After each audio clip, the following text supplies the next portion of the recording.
बिस्मिल्लाहिर्रहमानिर्रहीम अस्सलामुअलैकुम। लाखों करोड़ों दुरूदो सलाम मोहम्मद मुस्तफ़ा सल्लल्लाहु अलैहि वसल्लम और आले मोहम्मद पर। मैं हूँ उमर दराज गोंदल और आप मेरा यूट्यूब चैनल देख रहे हैं। आलमी मंजरनामे से खबर लेके आपके पास आए हैं कि जो यूक्रेन और रूस का मामला है वो इस वक्त बैन अवी महाज के ऊपर बहुत गर्म है और इसके ऊपर बहुत ज़्यादा मूवमेंट्स हो रही हैं। लेकिन अब सूरत हाल ये है कि इससे पहले अमेरिका और उसके इत्तेहादी कोशिशें कर रहे थे, अब उन कोशिशों से भी उनका यकीन उठ गया है और यूक्रेन वालों ने बराह रास्त रशियन से कहा है कि खुदारा अगले 48 घंटों के अंदर हमारे साथ एक मुलाकात कर लें, क्योंकि अब इस वक्त सूरत हाल ये है कि जो रशियंस हैं वो बिल्कुल तैयार नजर आ रहे हैं। मैं आपके सामने आज अमेरिका की कुछ हेडलाइंस आपके सामने रखूंगा और अमेरिकन नेशनल सिक्योरिटी एडवाइजर ने जो बात की है, दो बातें हैं कि अब हमला, पहले तो ये कह रहे थे जी 48 घंटों में हो जाएगा, 72 घंटों में हो जाएगा। उनका अब दिन की तो बात है ही नहीं, अब कोई डेडलाइन वाली बात नहीं है, बल्कि हमला किसी भी वक्त हो सकता है और बड़े पैमाने के ऊपर अब ये भी बताया है कि हमला होगा कैसे। बमबारी वाली वो बात करें कि बमबारी से ही आगाज करेंगे। और उसके बाद कुछ कोशिशें ऐसी हुई हैं इससे, इस मुलाकात से हटके कि एक सफीर ने यूक्रेन के एक ऐसी बात की है जो कामयाबी है खुद रूस के उस मौकिफ की जो रूस पहले दिन से कह रहा। और ऐसे में जो वेस्टर्न इत्तेहादी हैं जिसमें जर्मनी शामिल है, अब उनकी जानिब से कोशिश की गई है और इस वक्त जो मनाजिर हैं यूक्रेन के, अगर उन मनाजिर को मैं इलेबोरेट करूंगा, वहां पे किस तरह से सफारत खाने काम कर रहे हैं, किन ममालिक के सफारत खाने रह गए, ओवरऑल आप ये समझे कि यूक्रेन खाली होने के करीब है। और कौन से ऐसे ममालिक हैं जो कह रहे हैं हमने सिफारत खाना जो है वो नहीं बंद करना और शहरी निकाल लिए गए हैं, और किस तरीके से हमला करने से पहले ही जो प्लान है व्लादिमीर पुतिन का दबाव डालने का, प्रेशर डालने का, वो किस तरीके से कामयाब हो रहा है, ये तमाम डिटेल्स आपके सामने रखूंगा। लेकिन अगर आपने अभी तक चैनल सब्सक्राइब नहीं किया और आप चाहते हैं कि आपको मुस्तनद और बर वक्त खबरें मिलती रहें, तो हमारा चैनल सब्सक्राइब कर लीजिए, बेल आइकन के ऊपर क्लिक कर लीजिए ताकि हमारी आइंदा आने वाली वीडियोस बर वक्त आप तक पहुंच रहे। मामला ये है कि पिछले काफी दिनों से जो बिल्डअप है वो हो रहा था। अमेरिकन ये कह रहे थे कि तीन अतराफ से, यानी एक तो ब्लैक सी वाला, दूसरा बेलारस वाला और रशियन का अपना, तीन ऐसी अतराफ हैं जहां से इस वक्त जो यूक्रेन है वो घिरा हुआ है, घेरे में है यूक्रेन के। अब अमेरिकन ने आखिरी आपने देखा कि पुतिन की और बाइडेन की कोई घंटे सवा घंटा के दरमियान कॉल हुई और उस कॉल के दरमियान भी ब्रेक थ्रू नहीं हुआ। सिर्फ इसी बात के ऊपर जी आप हमला करेंगे तो हम सैंक्शंस लगा देंगे, हम आपको अलाउ नहीं करेंगे, पाबंदियां लगाएंगे, इससे तो रशियंस रुकने वाले नहीं है। इस सारे सिनेरियो को देखते हुए दो चीजें हुई हैं। पहले मामले के ऊपर जो यूक्रेन के यूके के अंदर सफीर हैं, उन्होंने सबसे पहली बात की है कि हम कहीं ना कहीं रशियंस के साथ बातचीत कर रहे हैं और जो रशियंस कह रहे हैं कि हम नेटो को ज्वाइन न करें, हम इस अपनी जो कोशिश या ख्वाहिश है इसको ड्रॉप कर सकते हैं। यानी हम रूस की ये बात मान सकते हैं कि हम नेटो को नहीं ज्वाइन करेंगे, लेकिन थोड़े ही टाइम के बाद वो उससे थोड़ा सा पीछे हटे। अब ये वो इस वक्त सिनेरियो है खौफ का जो इस वक्त यूक्रेन के अंदर चल रहा है और जो रूस का दबाव है वो काम कर रहा है। ये हुई पहली कोशिश। उसके बाद जो यूक्रेन के वजीर खारजा हैं, उन्होंने फौरी तौर पर यह पैगाम दिया है कि हम चाहते ये हैं कि रूस हमें बराह रास्त मुलाकात के लिए मौका दे और हमारे साथ बातचीत करे। हालांकि पेरिस टॉक्स के नाम के ऊपर हमने देखा कि फ्रांस की मेजबानी के अंदर यूक्रेन और रूस की पहले से बातचीत हो चुकी है, लेकिन अब वो कह रहे हैं कि अगले 48 घंटों के अंदर जो है वो रूस के हमारे साथ मुलाकात करे, एक मुलाकात का एहतमाम करे, ताकि ये जो ओवरऑल सिनेरियो चल रहा है हम दोनों फरीक एक दूसरे को जस्टिफिकेशंस दे सकें। पहले ये काम अमेरिकन और रशियंस कर रहे थे और ये उनको सेकंड कर रहे थे। वो जो कहते जी बिल्कुल अमेरिका ठीक कर रहा है, हम इसके मौकिफ की हिमायत करते हैं। लेकिन अब जब इनको मालूम हुआ है कि वो अमेरिकन तो सिर्फ यही कह रहे हैं कि जनाब हम ये करेंगे, आप हमला करेंगे, आपको हमला नहीं करें, तो इनको भी थोड़ा सा उनकी इंटेंशंस के ऊपर शक हुआ, जैसे बहुत सारे बाकी वेस्टर्न ममालिक को हुआ है।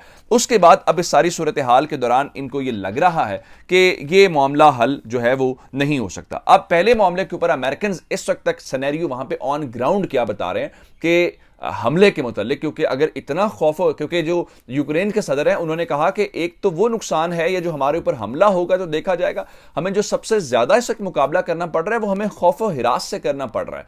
वो जो खौफ और हिरास फैला हुआ है जिसकी वजह से यहां से फॉरेन इन्वेस्टमेंट भी जा रही है, यहां से फॉरेनर्स भी जा रहे हैं, स्टाफ एम्बेसीज अपनी निकाल रही हैं, हमें उससे ज्यादा करना पड़ रहा है। अब अमेरिकन जो है जैक सलिवान जो नेशनल सिक्योरिटी एडवाइजर हैं, सबसे पहले उन्होंने ये कहा था कि ये फैसला जो है किसी भी वक्त हमला हो सकता है और आइंदा आने वाले चंद घंटे इंपॉर्टेंट हैं और ये किस वक्त हमला होगा ये हम कुछ नहीं कह सकते। लेकिन अब जो है इस सिलसिले में उन्होंने एक और जो बात की थी, उन्होंने ये बात की कि अमेरिकन जो ये समझते हैं कि रशियंस हमला करने के लिए किसी भी वक्त एक फॉल्स फ्लैग ऑपरेशन कर सकते हैं। इस फॉल्स फ्लैग ऑपरेशन का मतलब यह है कि उन्हें एक बहाना चाहिए और ये वो बहाना तख्लीक करेंगे और इस बहाने के बाद किसी भी वक्त वो यहां पे हमला कर देंगे। ये उनका ख्याल है कि ऐसा हो जाएगा। अब इसके बाद उन्होंने ये बताया है कि जो बात कहें कि इस दिन हमला होगा, उस दिन हमला होगा, हम इस बारे में कुछ नहीं कर सकते, लेकिन ये जरूर है कि हम इंटेलिजेंस जो है वो शेयरिंग कर रहे हैं यूक्रेन के साथ और वेस्ट के साथ,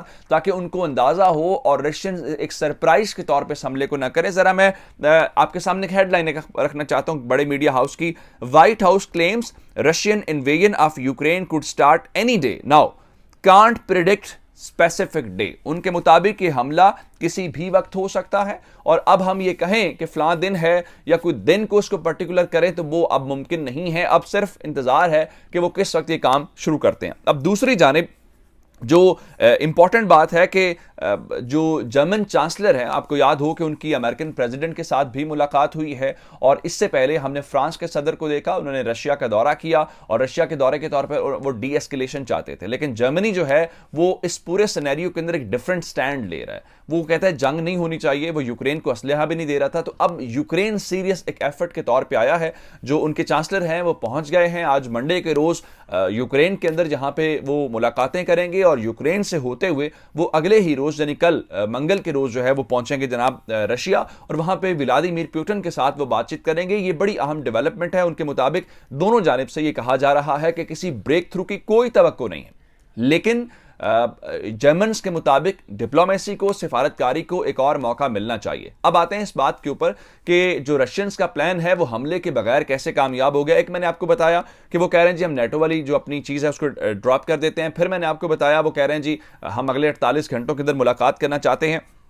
इसके बाद एक और जो इंपॉर्टेंट बात है कि बहुत सारे ममालिक जिसमें वेस्ट शामिल है, जिसमें अमेरिका शामिल है, जिसमें यूके शामिल है, इन्होंने खुद अपने शहरियों को डेडलाइन दी थी कि अगले 48 घंटों के अंदर, वो टाइम भी पूरा हो चुका है, कि आप वहां से निकल जाएं। और बरतानिया ने तो ये भी कह दिया था कि आप ये समझें कि हम कोई मिलिट्री इवैक्यूएशन करेंगे तो हम बिल्कुल नहीं करेंगे, हम आपको इसीलिए अभी बता रहे हैं कि हम वहां पर उस चीज़ को छोड़ दें। अब इस चीज़ को लेकर बहुत सारे ऐसे ममालिक हैं जिसमें वेस्ट के ममालिक हैं जो यूक्रेन के इत्तेहादी हैं, उन सब ने न सिर्फ अपने शहरियों को निकाल लिया है वहां से और बल्कि जो अपने सिफारत खाने हैं, जो उनका स्टाफ है, उसको भी इवैक्यूएट कर लिया है क्योंकि किसी भी वक्त अटैक हो सकता है। लेकिन एक ऐसा मुल्क है जो इस वक्त अपना सिफारत खाना जो है वो चला रहा है मुकम्मल तौर पे। हत्ता कि रशियंस ने भी वहां पे अपना जो कुछ स्टाफ है उसको निकाला है, पुल आउट किया है। लेकिन जो चाइनीज हैं, बताया ये जा रहा है कि यूक्रेन के अंदर जो चाइनी एम्बेसी है वो ऑपरेशनल है, फंक्शनल है, मुकम्मल स्टाफ के साथ है और वो कह रहे हैं जी हमें कोई खतरा नहीं है। अब इसको चाइनीज का कॉन्फिडेंस कहना चाहिए